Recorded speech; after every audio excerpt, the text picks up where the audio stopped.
All right, let's get started. So today we're going to finish up our unit on linear regression, or the intro to machine learning, focusing in particular on linear regression. A couple quick announcements before we start. The next homework will be out today at midnight tonight, as will the tutorial assignment. The next homework actually one of the problems will require the solution to the past homework.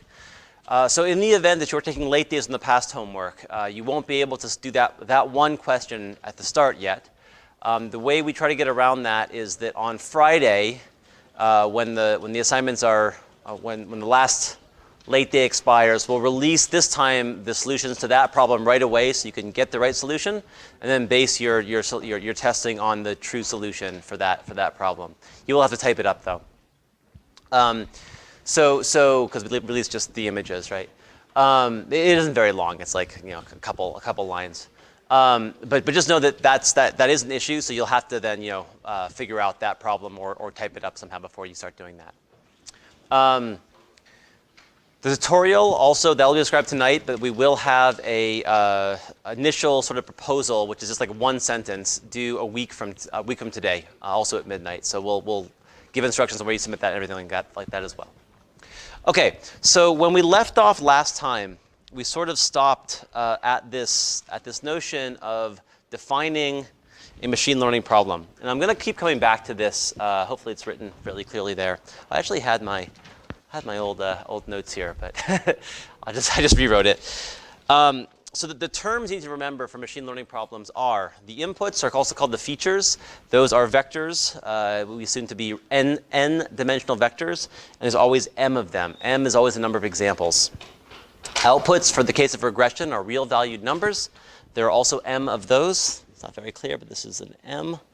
Parameters are, we denote as theta. Those are the numbers that sort of define what our hypothesis function actually predicts given an input. That is also, in our case here, in the case of linear models at least, n-dimensional. We have our hypothesis function, which is the function that takes in inputs and predicts outputs. That is, in the case of linear functions, just a simple sort of linear, the product of each corresponding parameter and feature all added together. We have this notion of a loss function that takes predictions, actual outputs, and outputs some positive real number from this. And we said that our sort of canonical problem, that is sort of every machine learning problem, is this problem here of minimizing over our parameters the sum of losses evaluated, of losses between our prediction and our actual output. So this is our kind of the framework we're going to put everything, all of our problems under in machine learning. And we said last time that there were really three things you need to do to specify a machine learning algorithm. Though again, terminology-wise, people do a bad job of being clear about all these things, but you'll have to sort of figure out what people mean when they only define some of them, what they probably mean by the last one. And that is, what is the hypothesis function? So what's our predictive function we're building here? What is the loss function? How are we measuring how close we are to our true outputs we want to predict? And how do we solve this problem? So it's sometimes easier, sometimes harder to solve. We'll see a case now with linear regression where it's quite easy to solve, but it can be a lot harder in other problems. And so how do we actually go about solving that? It's kind of the third ingredient. So I kind of run this down here, and we will see some of these a lot more. We will see some of them less in the class. So we will cover least squares, linear regression, a little bit more as well tomorrow, or next lecture. Support vector machines, we'll cover next lecture. Neural networks we'll cover after that. Decision trees we will cover as well, actually a few lectures down when we talk about interpretable models. And naive Bayes we'll cover when we cover probability. So we actually will see all these algorithms here. And they seem very different on the surface. They seem like they're doing very different things. But really they are all just different ways of solving that problem in terms of they are different hypothesis functions, different specifications of how we can make predictions. They are different loss functions, how we measure how good our prediction is. And then they are also different ways of actually solving the problem. So that's how they all vary. But once you kind of get that, you'll sort of see that these things are actually not all that different when it comes down to it. The question, yeah? And why have multiple Okay, the question was, can y have multiple dimensions? It can, but actually we're not going to worry about that. It turns out with linear regression at least, if it has multiple outputs, it's the same as just making, if say it has k different outputs, it's the same as just forming k different models to predict each output independently. So for at least normal linear regression models, there's nothing you gain from that. So we're going to really focus on the case of single variable outputs for regression. Now, the entire sort of field of structured prediction, is the name it goes by, is really all about what happens when x and y are more structured. So they're either high dimensional or somehow have some structure in them. Maybe they're graphs. Maybe they are some sort of there's some sort of implicit structure or regularities in that. That is certainly a big task in machine learning. And really, when you think about things like machine translation and stuff like that, that actually is sort of the how these things work. But we're going to focus, at least in regression, on real valued outputs. Okay, so let's go over now. Okay, so I guess now that we've defined this, I want to revisit that initial example I had on linear regression and talk about it in a little bit more detail, about what it sort of means in a bit more detail, now that we have kind of the language to talk about it a little bit more formally. So let's talk about linear regression again. Okay, so let's now, I've kind of mixed here, some things that are linear and some that are not linear, but let me just specify, of course, in general, that this can be any function here. The parameters could be not necessarily n dimensional, they could be much higher dimensional or actually lower dimensional too. But let me focus now on the case of linear regression. Okay, so remember, we have to specify those three things. So we need to specify the hypothesis function. So this is now linear regression. And I'm going to write it here because this is some math that it's worth just sort of, if you have notes, it would be worth writing down again. Or if not, it's worth going through the notes online to sort of see what these really mean. Okay, so the hypothesis function for linear regression is what we defined before. It is just the sum from j equals 1 to n. Remember, we're n dimensional, so that's the number of dimensions of our input, of theta j times xj. Okay? And that's, again, the prediction for a single example there. That's how you form a prediction. And I should just to preface what I'm going to do shortly, you should remember this is also just the inner product of theta and x, our vector x. Okay? So that's sort of how we build our linear regression model. At least, actually, I should probably be clear. This is not, sorry, I misspoke here. This is actually, let me cross this out here and specify this is actually least squares regression. So I'm actually talking about squared loss in particular.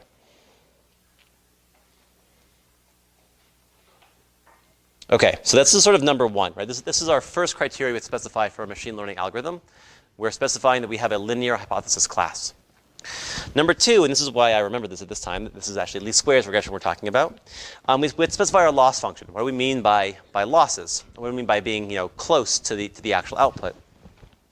And here what we mean is we're going to measure this, and I'm going to write it like this. I'm going to write like the loss between y hat and y. This is our prediction here, and this is our real output. This is going to be equal to just y hat minus y squared. Okay. So now the question is, how do we go about solving this optimization problem? So our problem, is to phrase it, I'm not writing how we solve it right now, but our problem is going to be minimize over theta. Again, this is just sort of notation for saying what we're trying to do is we're trying to find the theta that minimizes this value here. We're going to minimize the sum over all our examples, that's I equals 1 to m, of the loss, but I'm just going to write that as squared loss here. So that's squared loss, so some term squared. Where our prediction here, the prediction we make, is just this hypothesis function evaluated at the ith example. This is going to be the sum from j equals 1 to n of theta j times xj I. So the ith example, the jth coordinate. We could also just write this, of course, as x transpose xi, which we will do in a second, but I'll make it explicit for now, minus yi. And that is our problem that we're trying to solve. And before we called this whole thing here our function e, really e of theta, because what we're minimizing is a function e of theta.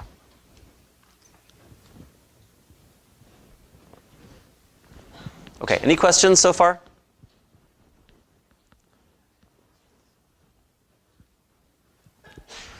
All right, so remember, the way we're going to solve this, we're actually going to solve it a few ways. I'm going to talk about 2 ways this class to solve this problem. And importantly, they are equivalent, and then they give the same solution, but they, of course, I shouldn't say equivalent. They give the same solution.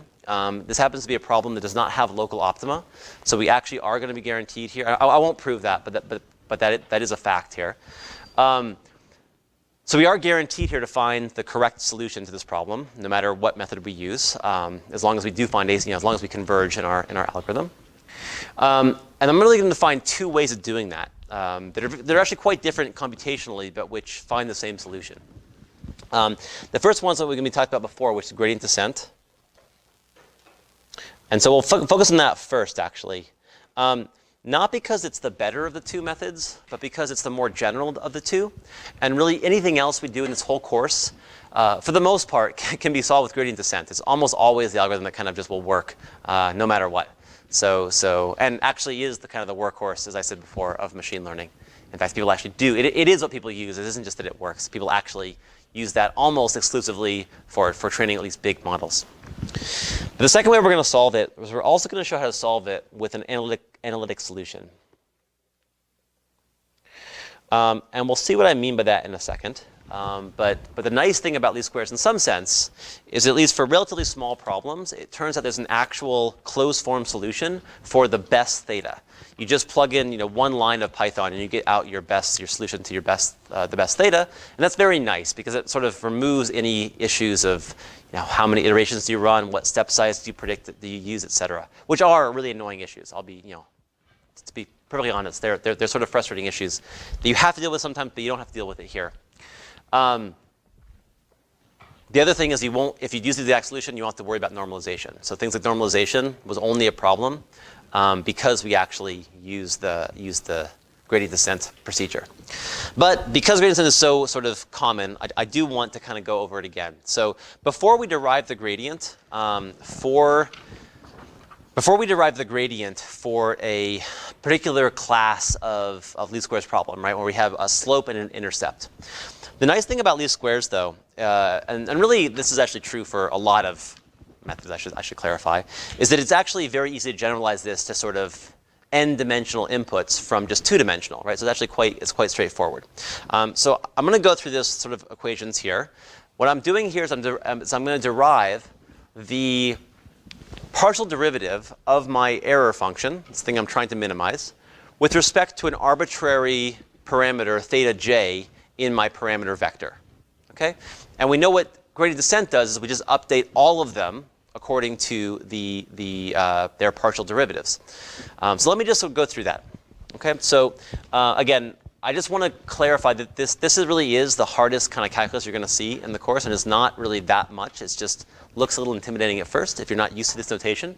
But it's really quite easy. It's just essentially one application of the chain rule and the fact that the derivative of x squared is 2x. Okay, so let's just derive this. Let's say that the partial derivative of error function with respect to theta, just by definition now, is equal to the partial derivative. It's going to plug in what the error function is. The error function is sum from I equals 1 to m, sum from j equals 1 to n, m, j equals 1 to n of theta j x j I minus yi squared. I don't need a line there. Okay, so first I'm just going to move. I can move the derivative into the sum. This is actually the same exact trick as before. So this is going to be the sum from I equals 1 to m of the partial derivative theta j of the sum from j equals 1 to n. Sorry, this should be an n here, just to be clear. This is an m here. I'm not switching the labels or anything. I'm just moving it inside the sum. Theta j x j I minus yi okay, squared. Now I apply the chain rule one time. So the derivative of this whole thing is the derivative of this inner term times this term without the squared but with a 2 in front of it, because the derivative of x squared is just 2x. So this is equal to the sum from I equals 1 to m of 2 times this thing, j equals 1 to n of theta j xji minus yi. And I'm being pedantic here with writing it again and again, just to hammer home the point that there isn't that much that we're doing here, times the derivative, partial derivative with theta j of the inner thing here. And I'll just simplify this a little bit, actually. I'll cheat a little bit now. Well, actually, no, I won't cheat. So let me just write the whole thing. J equals 1 to n, theta j x. I'll even be more, I think, explicit than the notes even. This minus yi. Okay, now the key point is that this term here, the only term that involves theta j is the one thing that we multiply basically by xji, right? So all the other terms don't involve theta j at all. They involve some other term. Actually, I probably should have put this as k or something like this, just to be clear. Let me actually do this on the notes here. I'll fix the slides here, because what's confusing here is that I have two j's here. I have a j there and a j there, and so let me be clear that I'm taking the partial derivative of a different one here. So let me just do that. Okay, so the only term in this sum that involves theta k would be when j equals k, right? Hopefully that wasn't confusing to anyone.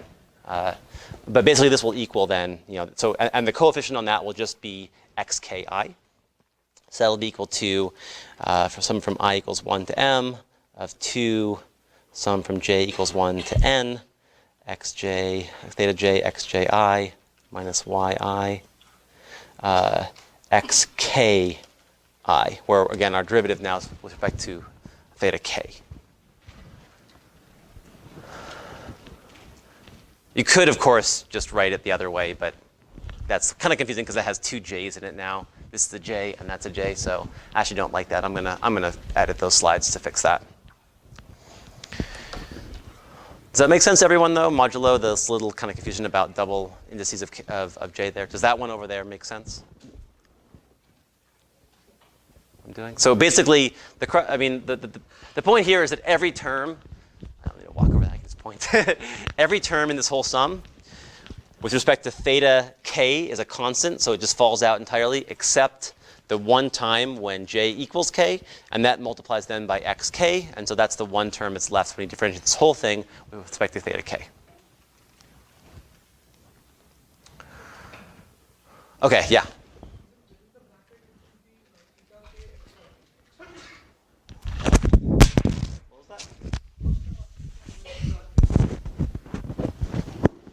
First term after 2 within the bracket. No, this should be j. This one here, this should be j. Theta.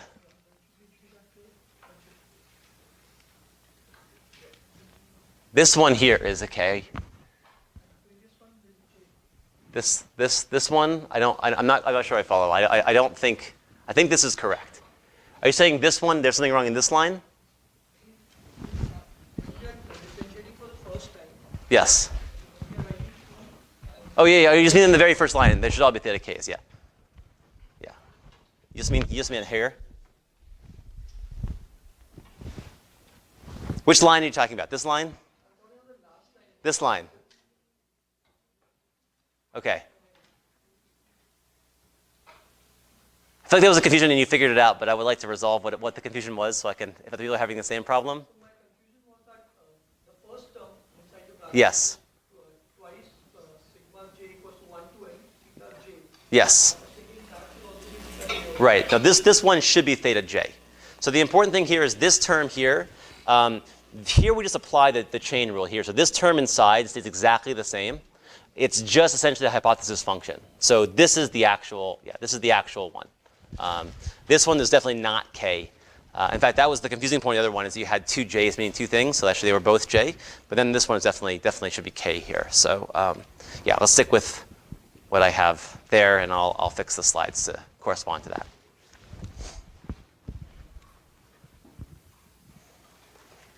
Okay, so again, this is a little bit tricky, but the only tricky part here really is just keeping track of indices, right? Realizing that, if you wrote it out and you differentiate with respect to theta k, the only term left, of course, would be, the term where j equals k, or the term where those sums equal it, right? So, so if anything is confusing, what I would recommend doing is just reduce it to the case where you actually have a sum over some numbers. So, instantiate it with j equals 1, 2, 3, right?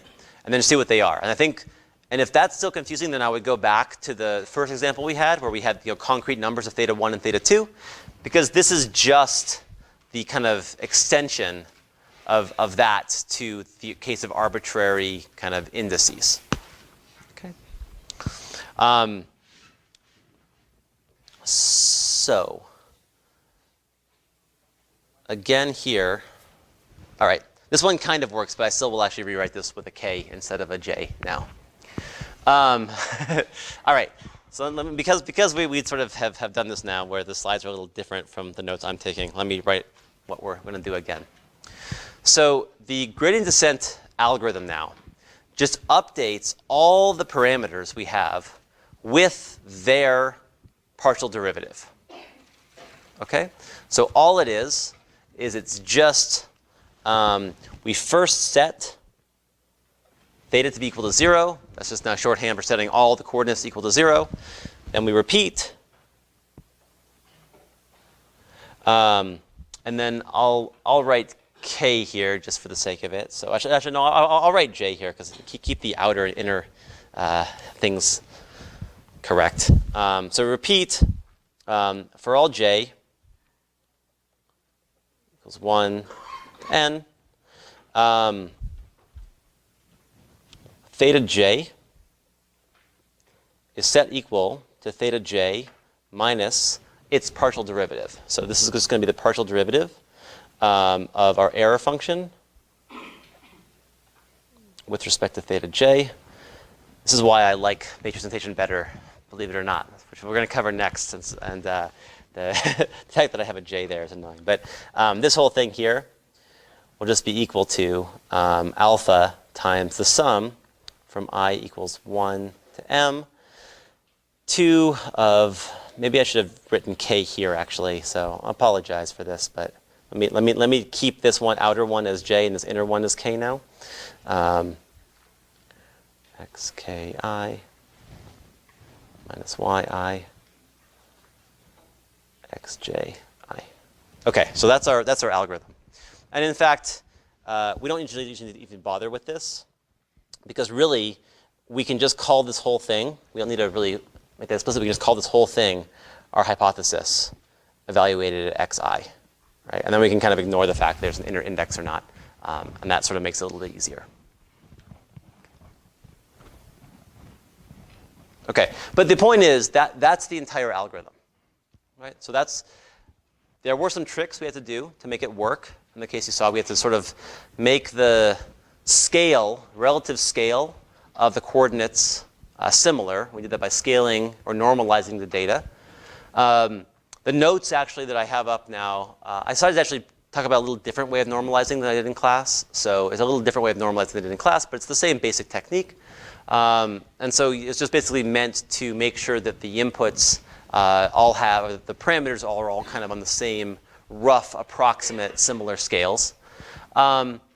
And then you just execute this thing. Doesn't matter how many features you have. All you have to do is worry about keeping track of indices. That is kind of a pain. That's why I like vectors and matrices so much, which we'll talk about in a second. But for the most part, it's pretty easy, right? So that's just gradient descent here. Yeah.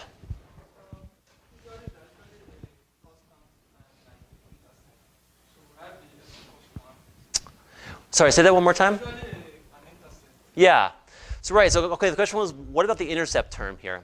So the nice thing about our formulation that we sort of set up, it was pretty general.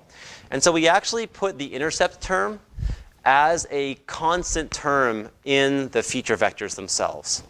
So when you have your last feature be 1, and you have your hypothesis function be a linear sum of these, the last one will always multiply 1. So theta n always acts as an intercept term. And you don't need to handle it any differently. You don't need some separate logic for handling the intercept terms every other term. It winds up just being in the same exact math.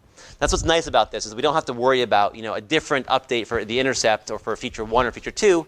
It's all just the same, update here, modulo the fact that the indices are kind of hard to keep track of sometimes. But the math is all exactly the same for all the different features. Now, an important note is you don't actually want to implement it like this. You wouldn't want to do that. That would be pretty slow. And so what we're going to see next, and it's also prone to making mistakes. Like I made them some odd mistakes about the indices here. They don't really make any sense. So what we'll see next actually is we'll see a different way of writing this in using vector and matrix notation that I think actually makes this quite a bit easier in some sense and less error prone. Though the important thing is you can always fall back on kind of the explicit form that we talked about here. So that's what we're going to cover next. We're going to kind of go through that in some detail, and then talk about how that's applied in practice. But any questions before that?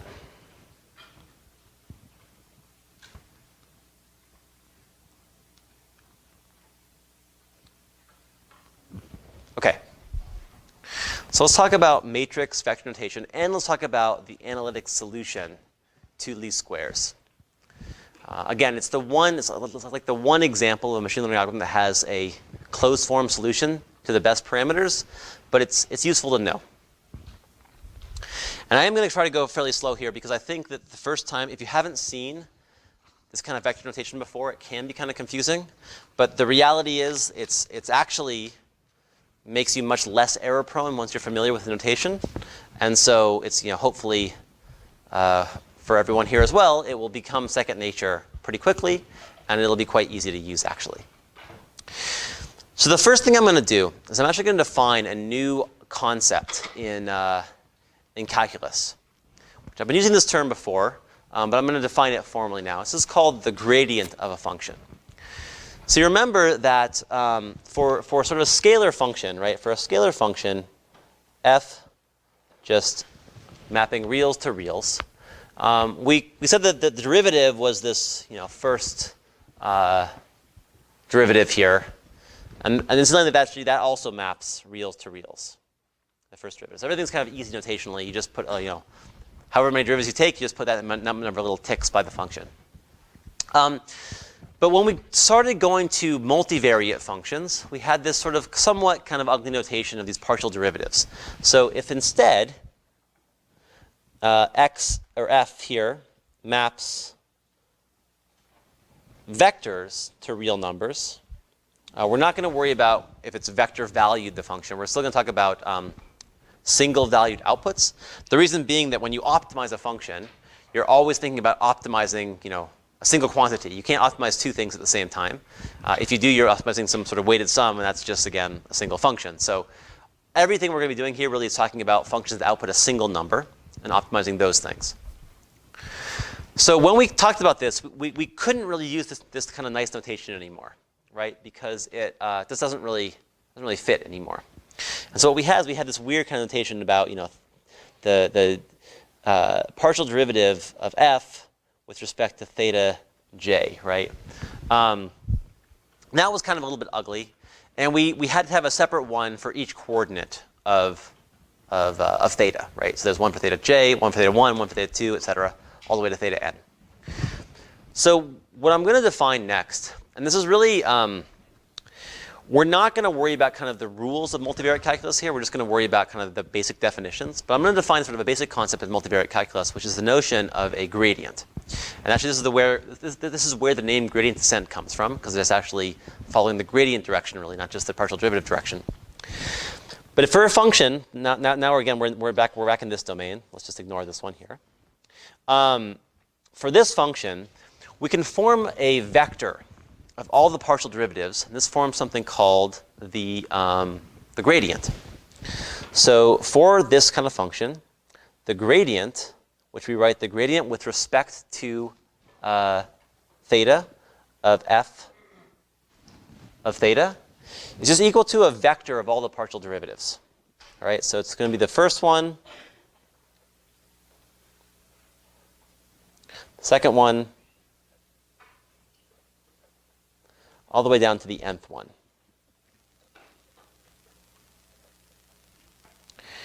And again, this might seem like a lot of detail to get into when we're just talking about machine learning, but this is really, again, every algorithm kind of works based upon this, so it's worth defining some of these things a little bit formally. Now, and very important, this gradient is itself a vector, and it's an n-dimensional vector. So it has the dimensions that's the same as the input to the function. That's what the gradient is. And so now what we're going to do is we're going to write the gradient in a little bit cleaner notation here. So let me sort of get started a little bit. Okay, so we have our gradient here. Again, ignoring the fact, I really should have fixed it the other way. I should have put this as k the whole time, because then that's the inner one, and you should go incremental. But apologies for that. Okay, so let's look at our. Let's sort of think about our partial derivative. So we know the partial derivative of our error function with respect to theta j equals this big term here times theta j.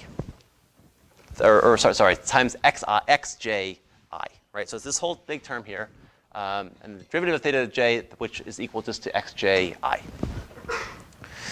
Okay, so if we're going to put this in vector form, we sort of have a nice property here, right? Because the only thing that actually depends on j here is this last element, xj, and it's just the jth, the jth element of the gradient has the jth element of this vector here. Okay? So another way of writing this whole thing, and please do stop me if this doesn't make sense, but another way that this whole thing kind of makes sense is, first of all, let's say that, okay, first of all, the derivative of our error function with theta j, the partial derivative, is equal to the sum from I equals 1 to m of, let me just finally now use vector notation, at least for the inner thing. So xi transpose theta minus yi. If I had just done this from the beginning, there wouldn't be any problems with xj and everything like that, because my only issue was with the sum, the index that I used for that sum, times xi j. So that was my partial derivative with respect to xj. So this is exactly equivalent to saying that the gradient with respect to theta of this error function is equal to the same thing, the sum from I equals 1 to m of xi transpose theta minus yi times xi. Now, what's really important here is the size of these things. So what's the size of this thing here?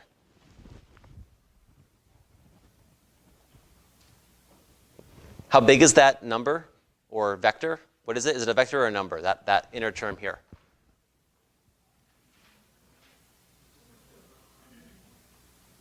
Who thinks it's a vector of some kind? Who thinks it's a number? Okay. So does anyone want to? So why is this? Why would this be a vector or a number? Actually, yeah, this is actually a really important point. Honestly, the biggest point of confusion here. So let's stop and go through this actually a little bit. The biggest point of confusion when it comes to notation that you use for machine learning is just knowing what size things are. So let's figure out what size everything here is. Okay. So what size is xi? First of all. It's n, right? An n-dimensional vector, right? So, and that's the same as an n by 1-dimensional matrix. So what size is x transpose then? It's 1 by n, right? 1 by n. What size is theta? N by 1. What size is this one here? Just 1 by 1, right? Okay, so then what size is this product here? It's 1 by 1. And what size is this whole thing? 1 by 1, right? So this whole thing here would be, can you see the bottom there? Would be 1 by 1. Okay, so this is a scalar value, right? What size is this thing here? Yeah, it's n by 1. Now, you can kind of cheat sometimes and write a scalar on either side of the multiplication.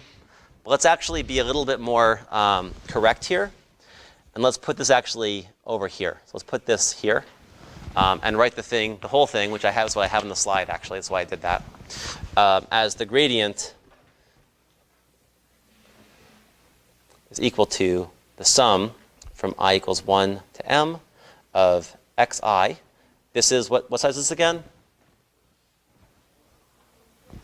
N by 1 times, I should want to do this other way, xi transpose theta minus yi, which, what size is this whole thing? Did we just say? That's 1 by 1. So what size is this whole thing? N by 1. And then what size is it with the sum even? What size is it then? Still n by 1, right? Because you can add up as many n by 1 vectors as you want. They're just the sum is still the same. All right, so I would really, really actually recommend you whenever you see an equation that involves matrices and vectors, you do this exercise. If it isn't immediately obvious to you how big everything is, do this exercise to figure out how big the things are, because that's actually the only way to understand matrix notation, is understand what size, just the sizes, not what the actual terms are, but just the sizes of every term involved. Which is a good thing. I mean, it's a good thing that this thing actually is n by 1 there, because that's the size of the gradient supposed to be, right? The gradient is supposed to be an n-dimensional vector. So the whole thing should be n by 1. Okay, now this is nice for 2 reasons. So first of all, this is nice because it kind of hints at an easier way, a faster way of computing these gradients, right? If you notice before, we had this sort of double sum every time. And if you kind of implemented this naively, maybe you would say, like, you do a for loop over this, then a for loop over that. And then every time, for every example, you do a for loop here. And then you do a bigger for loop over that one to compute all the different terms, right? So you do sort of a for loop over I, a for loop over j there, and then a for loop over this inner one, which is actually a k, right? And that would be very inefficient, of course, right? So what you really should do is, for each example, you should compute what the prediction is, which is just this term. You store this scalar quantity, and then you sum them all up and multiply them all by this, which would be if you're keeping track, that way of doing it would be order m times n, whereas if you sort of had double loop over each partial derivative and then each inner sum, that would be m times n squared. So this does make a difference in terms of also, the vector notation makes it easier or harder to make the silly mistakes in terms of more for loops that make your thing much more complex. The other thing this does, this also gives us a little hint about how to find an optimal solution to least squares. So I'm going to derive that right now. And the first thing I'm going to do is, well, it's all on the next slide, so maybe we'll just go through it point by point. The first thing I want to say is that we talked about the gradient before as kind of being this nice quantity because it gave us, or the derivatives rather, because it gave us a direction that kind of pointed down, or really the derivative pointed uphill, but the negative derivative pointed downhill, right? That was sort of the nice thing about it. And so if you're here, you say, okay, my gradient's, my derivative there is positive, so I'm going to make myself a little bit smaller. And the same, of course, the same intuition applied to the vector case, where we just take, move in the direction of the partial derivatives in all directions, and that takes us kind of downhill in every direction of the function. So that minimizes the function. The other benefit of the gradient is that it also tells us when we're at an optimal solution. So this is not true for every function, but when functions are what's called continuously differentiable, in other words, they have a derivative everywhere, It's also the case that the function is minimized or maximized, but we're minimizing here. This function actually only has one minimum, doesn't have any local maximum. But the function is minimized in this case when the gradient is 0. So basically when in all directions you cannot go downhill at all. Right? So the gradient had any magnitude, you can sort of take a small step and go downhill in that direction. And so what this means is that in order to be a minimum, you need to be at a location where the gradient is actually equal to 0. Right? So what's nice about this is actually we can try to use this kind of as a trick and say, okay, let's just see if we can find the theta analytically that makes the gradient equal to 0. Okay, so this is our gradient here. We want to make it equal to 0. Okay. So what I'm going to do first is I'm going to take my gradient, and I'm going to distribute this. I'm going to apply the distributive property here. It's all just matrices, right? In some way or another. Some of them are 1 by 1 matrices, but they're all matrices. So I can distribute things out. This is going to be equal to the sum from I equals 1 to m of just this product here.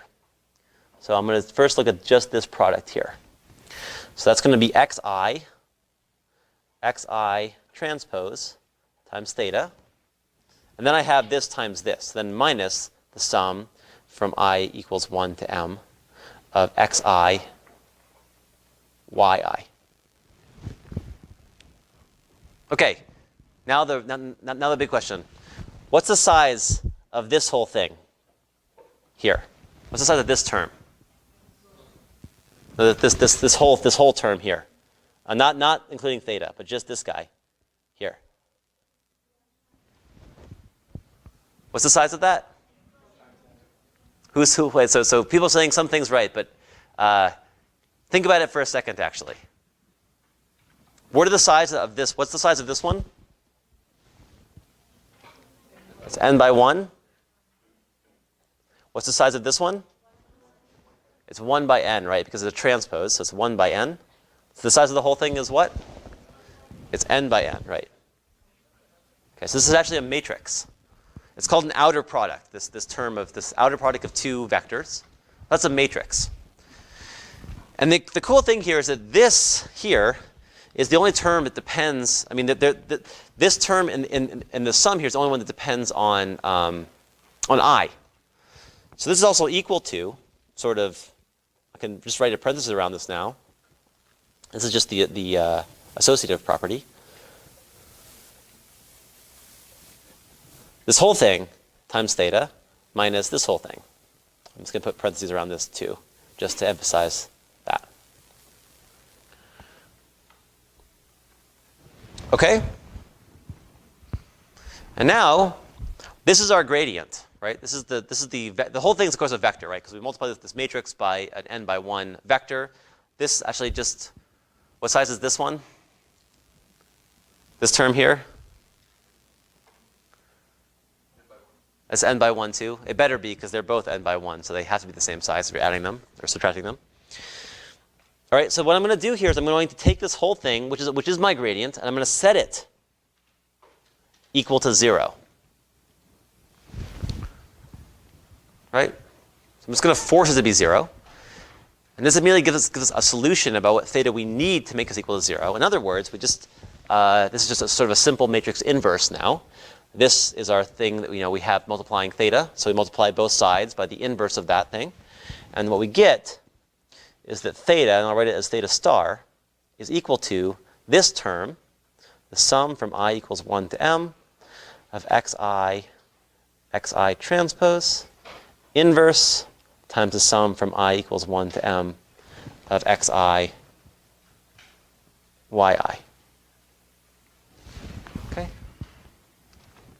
And this is called and this is the analytical solution. This gives you the actual optimal value for theta star.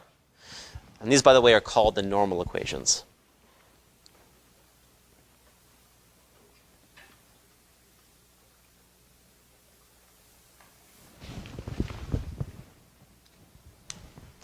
And this is actually sort of incredibly powerful. What this means is that at least for least squares, we don't need to actually run gradient descent at all. Assuming that this thing is actually not too big to invert, and that actually is assuming you can do all these things, like form this inverse, or even actually really solve this equation, more importantly, you can just plug these expressions in to Python and get the solution. Right? And I don't have to sort of pick alphas. I don't have to actually, you don't have to normalize here. You can actually not normalize here, and it still works fine. Modulo, they're really different. You might run into numerical problems, but for what we had in the past assignment, or the past lecture, this works fine, just to solve this in Python.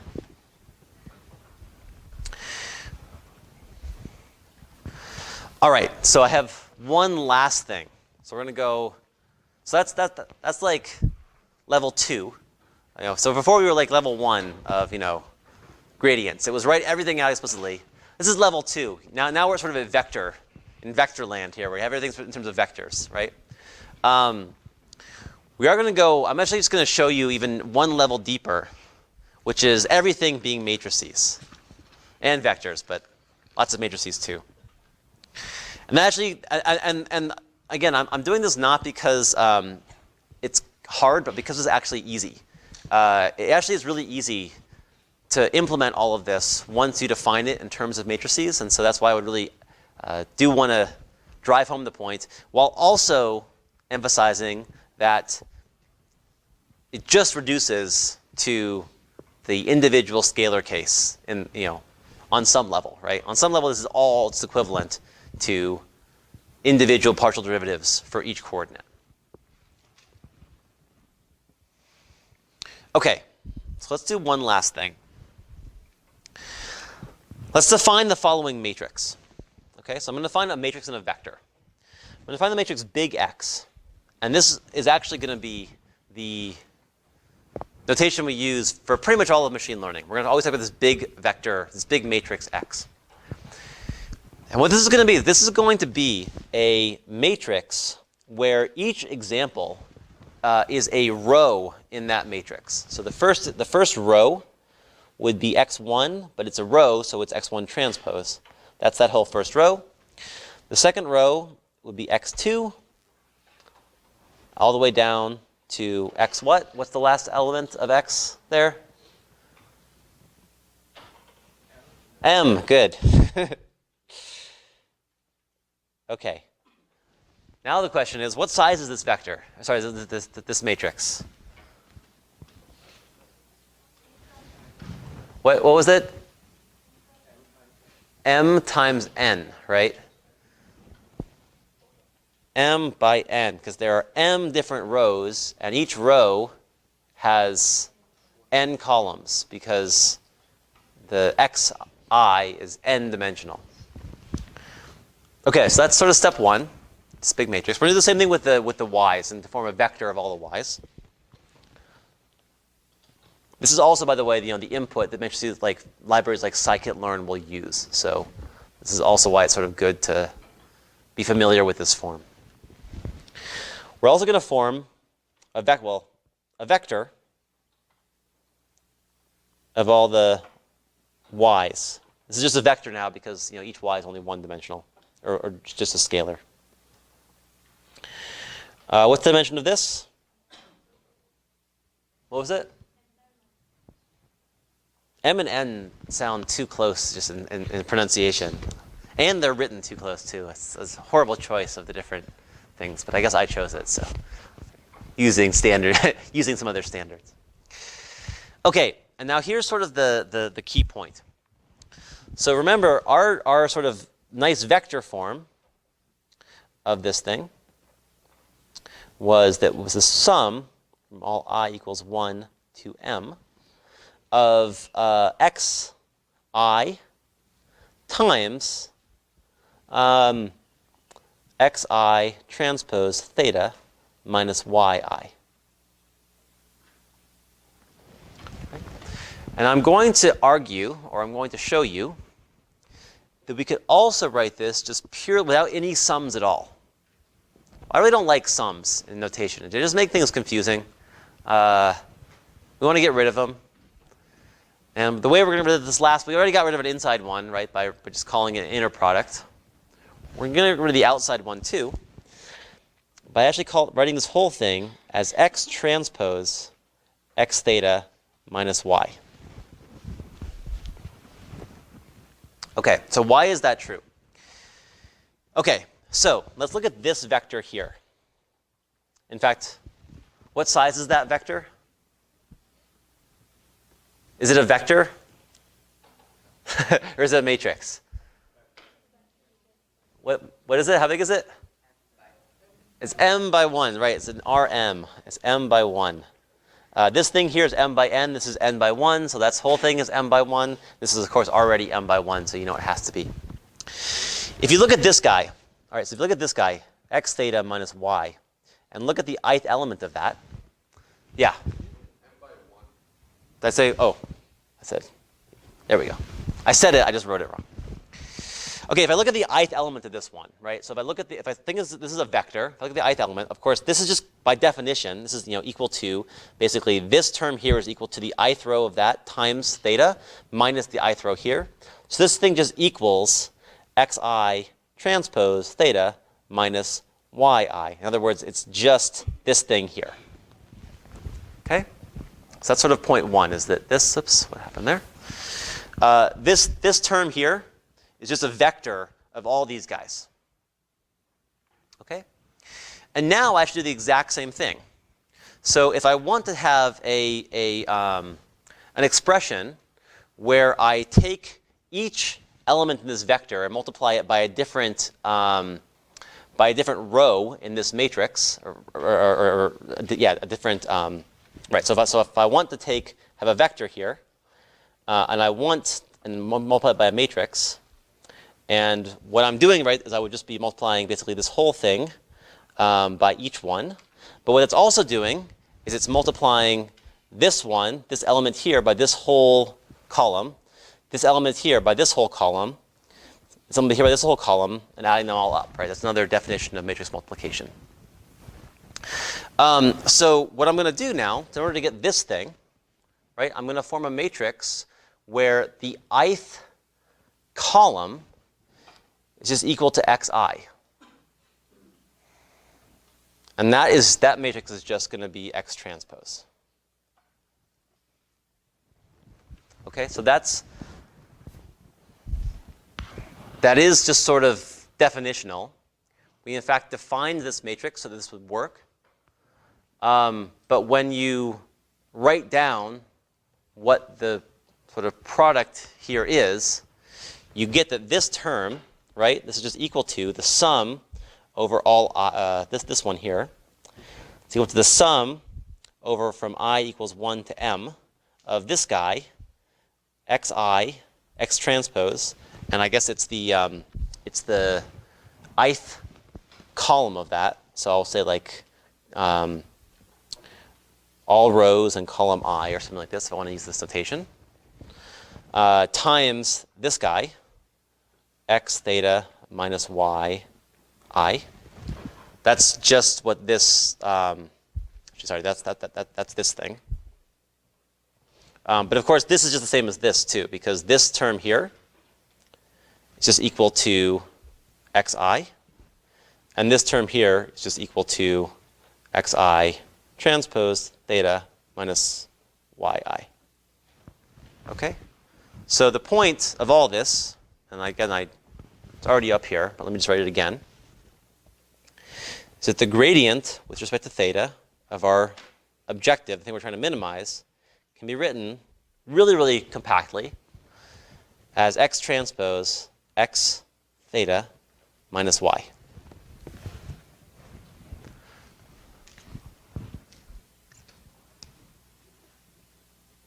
Okay.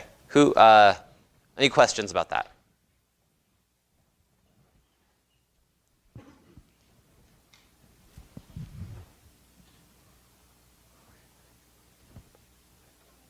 Yeah.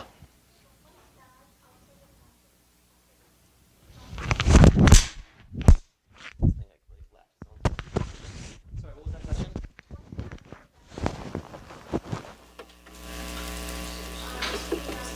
the second to last line, are you talking about this thing here?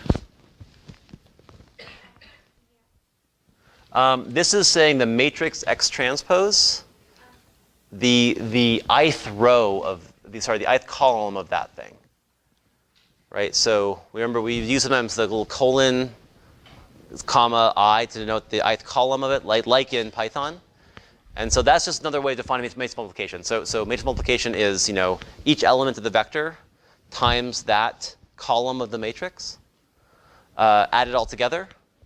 And so that's just this term here, and that's just equivalent to that one.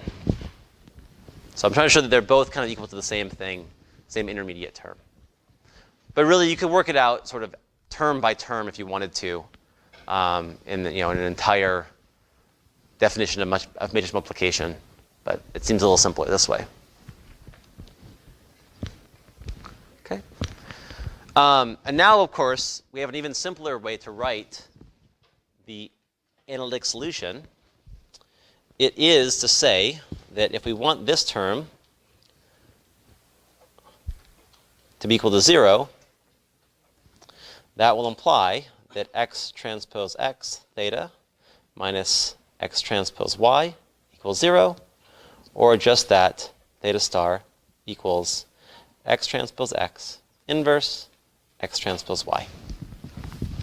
Okay. And of course, this term and this term are the same. This here is just also equal to x transpose x. And this term here is also equal to x transpose y. You can verify that if you want, but those are pretty easy to see, given the definitions of x and y. And so, of course, everything's equivalent here. It's just that you save a lot of ink and a lot of LaTeX typing with the sums and all that kind of stuff if you just write this thing here instead of writing a whole bunch of sums and partial derivatives and this kind of stuff. So this is why we like the matrix notation, is that it saves us time and it's also easy to remember. It's hard to mess that thing up in code, whereas it's really easy to mess up the very first thing we had in code.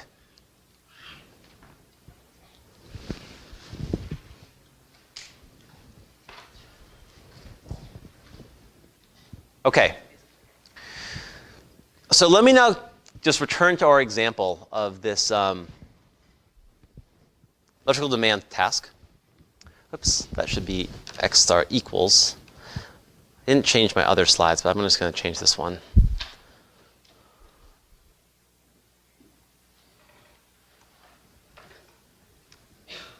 Okay.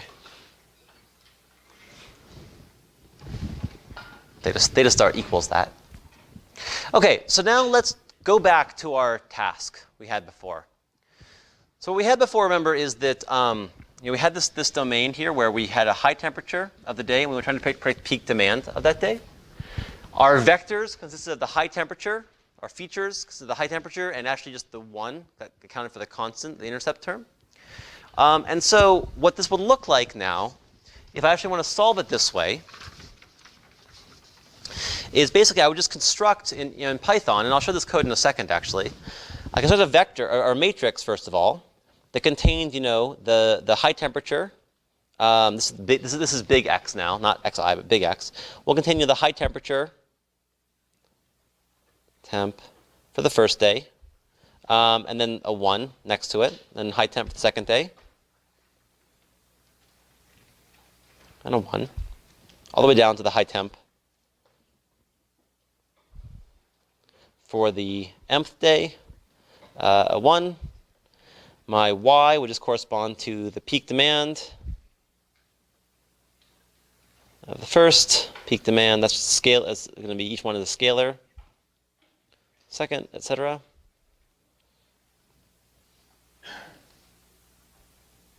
Okay, so this is going to be this thing here is going to be an m by 2 matrix. This will be an m by 1 vector. And if I want to find my solution, I just form x transpose x inverse. I guess you don't really form the inverse. You say x transpose. You say np.linear.solve x transpose x comma x transpose y, and out you get that solution. And that solution, again, with no normalization or anything like that, just tells you what the actual coefficients are on the intercept and the slope term for this example here. Now, again, I didn't want to start with this because gradient descent, I think, actually is a little bit more conceptually understandable. You're just sort of, going downhill in this function. Whereas this is sort of strange. You're setting it to be 0. Another thing is this is much less general than gradient descent. So gradient descent will work for any loss function pretty much, almost any hypothesis class as long as it's differentiable. Whereas this works essentially just for linear hypotheses and squared losses. But if you do have that, you have this wonderful property that I can just, in one line of Python code, I can get that. And we'll actually see that line in a second, what it looks like. One line of Python code, you're kind of done. Now, I do want to add one more thing, though, and that is just to emphasize that this works just as well when you add more features.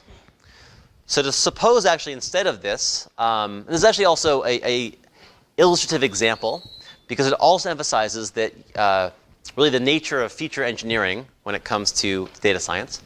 So if I look at this data, it looks like there's a pretty big range we can get for each day, right? So for each day, there's a pretty big range where it can lie in. And you might say, okay, well, that's just the natural randomness, right? We don't know any more than that. But it turns out, actually, in this case, there is some additional features that really tell you more information about what the consumption will be, other than just the temperature. For example, if I look at this same plot, or the same points, but bring out the ones that are weekdays versus weekends, we see a really interesting trend here. So it turns out that while there certainly is some variance amongst both of them, if you look at just the weekends, they're typically much lower consumption than the weekdays. People don't go in these buildings cost a lot to cool, or commercial buildings. People are here on the weekends, even though they turn down the air conditioning a little bit. But a lot of commercial office buildings, no one goes in on the weekends, and so they don't run as much. And so actually, we use much less power in general on the weekends. At least we use much less air conditioning in buildings. And so what we can do instead is form a feature vector now that has 3 features here. So this would now be an m by 3 matrix, where in here you would insert, is weekday 1, etc. for all of them. The output would stay the same. And the nice thing is I would just do the exact same thing to form a solution. I just type that and type theta star equals x transpose x, solve x transpose y. Again, I didn't have an equal sign there, but that should be theta star equals that thing. And you do it and you get this. And so now I'm actually plotting now the least squares fits for both these things. The way this really is, the way this really works, by the way, is this is really kind of a 3-dimensional figure here. So these weekend points are like, removed a little bit from the board, and this this plane here actually goes sort of through both those two, points with all the weekend days and all the with all the weekdays and all the weekend days. So really what I'm showing here is kind of 2 slices of that function, one for just weekends and one for weekdays. But this is essentially the solution that we get when we solve for what should happen on the weekends, what should happen on the weekdays. Okay? And the nice thing here is actually our error, as you might imagine, does go down when we do this. So we've managed to decrease, I actually didn't compute it here, but we do in fact decrease our error quite substantially and get a better predictor for both weekends and weekdays by adding this extra feature. So this is actually, in a lot of sense, the nature of kind of feature engineering in data science. You are trying to add information to your problem such that when you fit a model to your data, you actually can reduce your error. But as we will see, it has to be kind of reducing error in a relevant way. So we'll talk soon about things like overfitting and cross-validation. And then it'll make a little more sense then. But this is a nice bit of feature engineering here. We've engineered another feature that says, it probably just even visually we can kind of confirm the fact that probably for predicting electrical load, you want to have a flag of whether it's a weekday or not. Okay. Now we have a poll question. So this question is the following. So in the previous example, and I'll sort of flip back to it for a second, we had the same slope for both those two lines. Different intercepts, but the same slope. The question is that necessary for linear regression? So can we have a model with different slopes and different intercepts? And the possibilities are here is that, first of all, maybe I'm lying to you. Maybe it did already have different slopes. You just couldn't tell from that figure. Second one saying that this is not going to be possible with linear regression of different slopes of these two things. That's not going to be doable. The third one says you can kind of do it, but kind of in a hacky way. You have to build two models. One model just for the weekend days, with the slope and intercept for the weekend days, and one model with the slope and intercept for the week days. And the fourth one says you can do it with a single model. You just need to add more features to your single model. So let me open up the poll.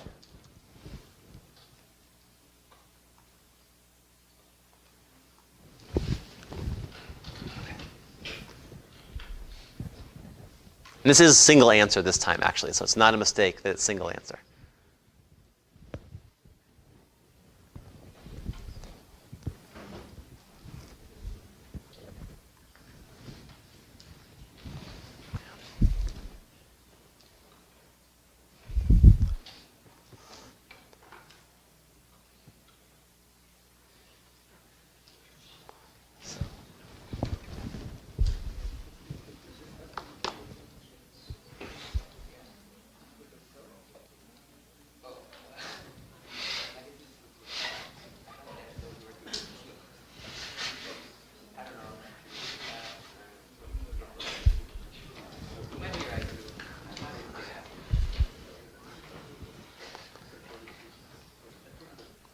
All right, let's do one more minute.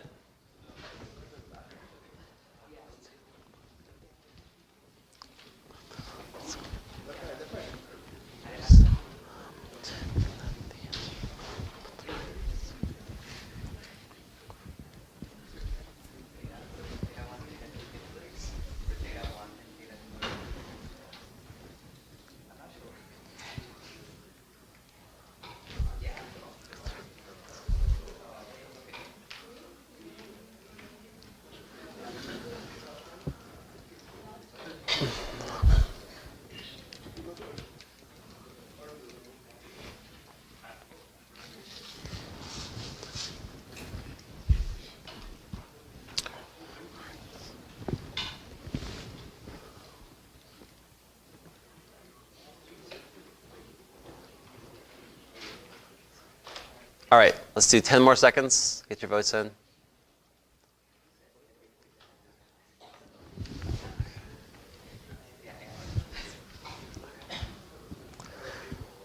All right, I'm closing it now. Okay. Let's see the responses. All right, so good distribution around the correct two, but I would argue also that this one's more correct than this one. So I think most people got this right. So let me sort of describe why I think you can do it. So why can you do it with a single model? The idea here is that the way I would do it is I would basically have, so you can do it with two models, obviously, right? You can obviously do it with two models. You can just train one model just on weekend days, one model just on weekdays. And that's going to have a different slope potentially because they could have different slopes. They have 4 different parameters. So if you want to do the opposite, if you want to have a single model, all you do is you form a bigger X where you have your feature be the high temperature, I, times, is it a weekend or is it a weekday? That's one feature. So that's going to be 0 always if it's a weekend, right? And 1, or not 1, but it's going to be the actual high temperature of the day only if it's a weekday. And you form another feature that's the same thing times 1 minus this.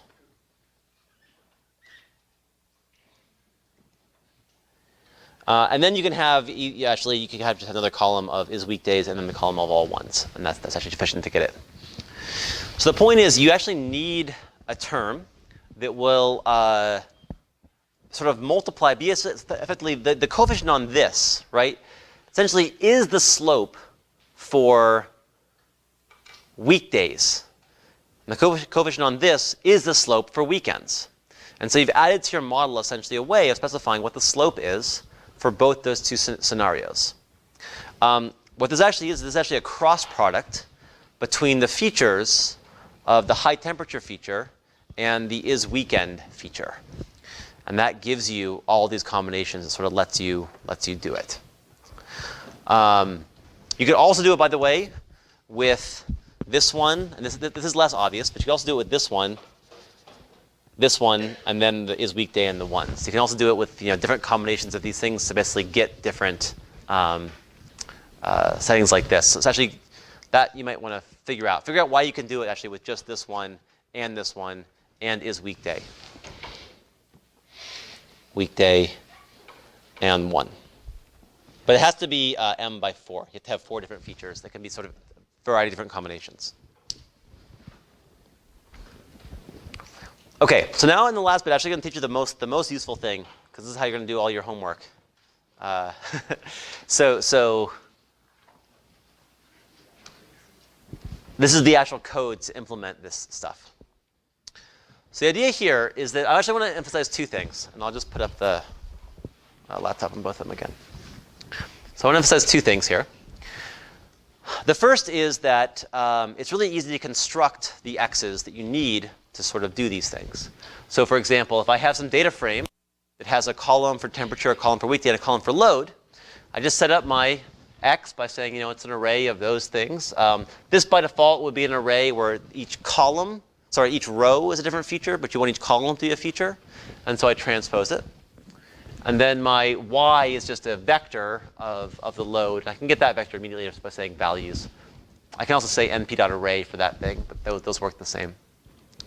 And then my linear regression is literally one line of Python code. It's just np.linear.solve x transpose times x, and x transpose times y. This is just shorthand, remember, a more numerically stable shorthand for this thing inverse times that thing. Actually more numerically stable and more efficient. And that's really it. So you're welcome to use libraries that will do this for you if you want. I just wouldn't recommend it, at least for linear regression. It's a simple enough algorithm that you will actually benefit a little bit by just implementing it yourself. Unless you, for some reason, you really don't want to, that's really simple to write. And I don't really see what's the point of using like a scikit-learn library for linear regression. For the other ones, sure, go ahead and use it. They'll talk about it. Even though they are simple too, go ahead and use it. But for this, I would really not recommend using it. If I want to predict on new data, I form an array of new points. So that would be my new temperature, my new weekday flag, and this is just the constant term 1. That's the input format that I have. So this is sort of 2 different rows in my matrix. The first one is this example. The second one is that example. So I'm predicting what's the demand going to be on a weekday with a high of 77 versus a weekend with a high of 80. And this is my prediction. It was just, remember, that's the big X times theta. And I get a vector out that says, this first prediction is going to be 2.07. The next one's 1.99. That's really all you need to run linear regression, which is, a reasonably powerful algorithm. And despite the fact I said that it goes back more than 200 years before machine learning, or about thereabouts, it's still considered one of the most common and kind of go-to machine learning algorithms you'll use. The next thing I do want to mention, though, is scikit-learn, because you can also do this with existing libraries if you really want to. So who here has used scikit-learn before, or seen it before? Okay, not that many. So you'll use it on the homework. So that's good. Scikit-learn is by far the most popular machine learning library for Python. So what it is, it's a library that has a lot of built-in implementations for a lot of different algorithms. Not actually that many. They try to kind of keep a lid on it because there are just too many out there. But it has a reasonable number of them implemented, a lot of common ones. And this is I'm going to heavily have a lot of sort of caveats on this. But it's usually a reasonable enough implementation for smallish problems, small and medium problems. So you know, when you have maybe tens of thousands of examples, tens or maybe up to thousands of dimensions, they work fine, usually. I mean, it depends on the method, of course. Some are faster than others, but it works fine. When you have really big problems, they are definitely not okay anymore. They are really slow. So when you have really big problems, you should not be using scikit-learn. Even the ones that fit in memory that are really big, you probably can't use it. They try to make some tie-ins with other libraries, but it typically doesn't work that well in practice. So its niceness is that it can, for small problems, work with any algorithm you want. You can just try every algorithm out, though you shouldn't just do that. But it's a really nice library. And I do think, though, and again, this might be kind of my own bias because I'm a machine learning person, but unlike a lot of other libraries, you do, I really think, have to have some notion of how to use, or how the algorithms work before you can use it effectively. And the reason is that scikit-learn, there are a lot of knobs to tune on these algorithms that really, really affect how well they perform. And we'll come to a lot of these things in a second, or not in a second, but in future lectures. But machine learning algorithms are not just sort of complete. They aren't just complete sort of off the shelf. You run it once and it works perfectly.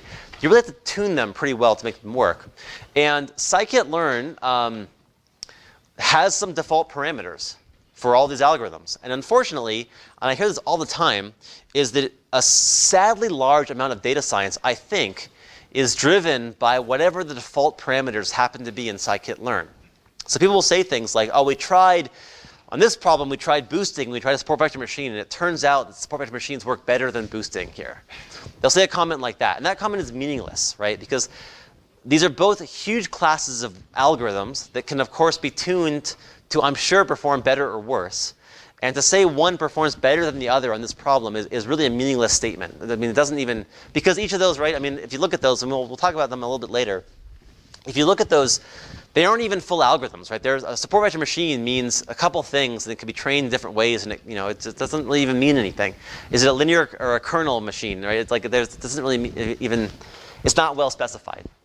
And so, unfortunately, it really is the case that I see this a lot, where people just say, oh, something works or doesn't work based upon what scikit-learn does by default. And you don't want to go down that road. You want to understand how these things work. It's fine. Yes, you can try the collection of the top 5 good algorithms in scikit-learn. That's perfectly fine to do. But understand how they work so you know what to do to change them when they don't work. So here's the sort of the motif that you use in scikit-learn. So scikit-learn models are all these sort of linear, of all different names, but the one for linear regression is called linear regression, helpfully. One sort of little point is that the linear regression model they have, you don't include the constant term as input. It builds its own constant term in there. So you don't include the constant term in your features. So I'm rebuilding it without that constant term. And then here's sort of the 3 calls you need to know for scikit-learn. The first one is you initialize your model. That does not train it at all. That does not fit any parameters. That just sort of sets the basic, what are called hyperparameters of the model. So in this case, for example, you can say, in this model, do I want to fit the intercept or not? I do say. That means I'm not going to provide it as a separate feature. And do I want to pre-normalize features? And they'll say, no, I don't want to do that because it's linear regression. You don't really need to. The next call you'll make is fit, model.fit. .fit actually fits the parameters to this input-output data. So here's my matrix of x values exactly as I framed it in the slides. Here's my vector of y values. I'm going to fit my model, fit the parameters of my model to that data. For linear regression, this just means literally solve that matrix inverse. And then if I want to predict, I call the .predict function. That, in this case, would just be that x times theta. And so in fact, I'm not going to go there because we are at a time right now. I'm not going to go over it too much. You can kind of inspect the coefficients here. But the other thing that I have on the next slide, which I would recommend you check out, is here is a implementation, essentially, of the scikit-learn linear regression class, on one slide. And it would be 2 lines of code, except for or 3 lines, because you have to actually have, the function definitions. Except for the fact that there's conditionals around this fit intercept. So if you fit it, you have to sort of fit the intercept and throw everything else at. Add a column of ones, then remove it. And if you don't do that, then it's much easier. But essentially, all it boils down to is a solve and a prediction there, and that really is everything you do in linear regression. So this is essentially how scikit-learn works for this, and we'll see how it works next time for classification problems.